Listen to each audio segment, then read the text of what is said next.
A ghost story. This was my experience as a child. I'm sharing you my story to open up your boundaries to understand to what we call the other dimension of paranormal phenomena. Do you believe in ghosts? Do you believe in poltergeists?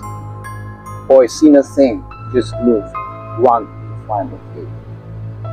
Well, feast your eyes if you have seen it. Do you believe in third eye vision? How do you possess them or obtain the such one? They also said that human spirit can leave his body and then return just like that. Well, you might say, get out, or oh yeah, I've seen one too.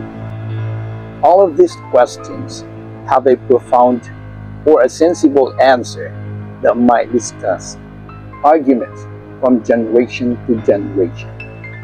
When we say sensible, of course, is another term for being reasonable, because it's hard to find an answer without having hard evidence. We watch movies of this kind, but the question is, do they really exist?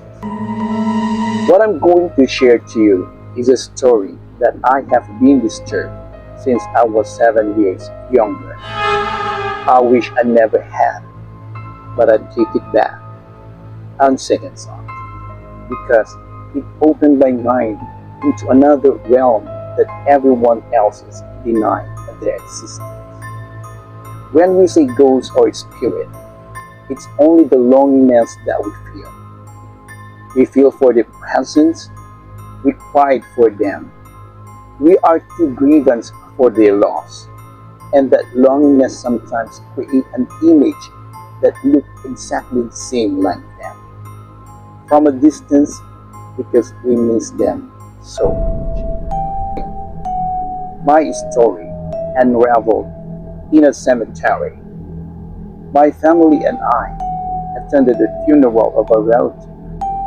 After the interment, of course, literally people would go to the house of the bereaved family, having some snacks or dinner while talking, chatting, something that might reminisce the past. Very tough, huh?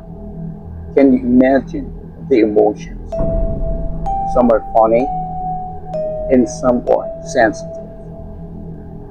Well, me and my cousin, while strolling down the aisle or pathway going home, just a distance from the relative's grave, my cousin and I sometimes have this weird thinking of being an adventurous. As I remembered, the fence from that cemetery has a broken portion that might crack the edge of the tomb. We took a peek inside and we saw a skeleton. And of course, as young as I am, we do not know the limitations, how far our imaginations can go. Without feeling any of being scared or spooked, I took out the skull, put the skull into my right wrist and the hole to the part of the throat, hide it under my shirt, and headed home while my cousin and I were sleeping, thinking something prank joke that might scare them. At home, at the living room, where all are rested, I took the skull out from my shirt, yelled, "Who wants to have a dachshund with me?" All of a sudden, they all screaming, shouting, "Get the thing out of your hand, you don't know what it costs you for that." The soul of the dead you just disturbed might turn back on you. You don't know the consequences of what you have done. You might lose your sanity. Put it back to where you got it. I was really scared at that time. Took out the skull from my wrist and threw it in front of them. They all screaming again, "Captured!" Someone said, "Don't let a single piece of that bone drop into the floor, or else the soul of the head belongs to might come back here, manifest itself and haunt you." After hearing those words, I felt like no longer able to mentally function. I stood there in that place, my body's shaking, don't know what to do, and I became too scared.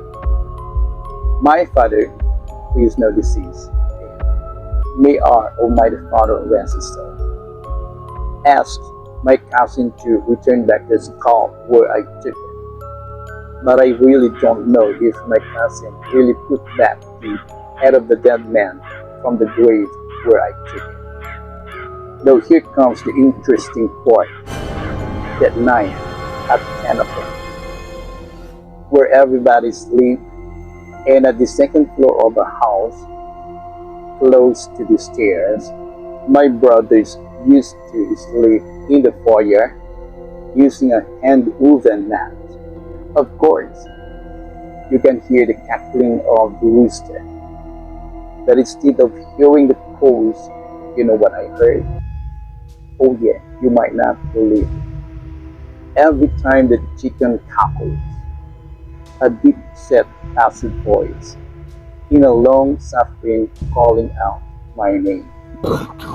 At first, I ignored it, down to myself, not real. Maybe I was tired, got a long day and just imagining things. But the crows goes and goes. As I go back to sleep, I saw a smoke coming out from my foot. There is a figure of an old man looking at me. He stood for a second and then he laid onto me, his head on my stomach. He raised his left arm and started scratching my left foot. I screamed saying, "There's someone touching my foot." That morning, all day, the man that I saw never left my side. Since then, I never stopped seeing. During All Souls Day, we all went to the cemetery to pray for our loved ones. You know, since the first day I had glimpsed on that tomb, and up to now, this is still the same as it was. It's like no one is visiting the grave, not even a drop of candle that I saw. I lit a candle, put it there. I was praying to take it off from me what it has given. I say no. I give my thanks to the one I disturb who's been resting in there for over a year. I see things that not everyone could see. I think the Spirit who opened up my visions to understand things how they were, it should be. I prayed for the soul to be rested in our Creator's hand and never felt the soul's presence again. What I have, I considered it a blessing. It's unexplainable, but it's the truth.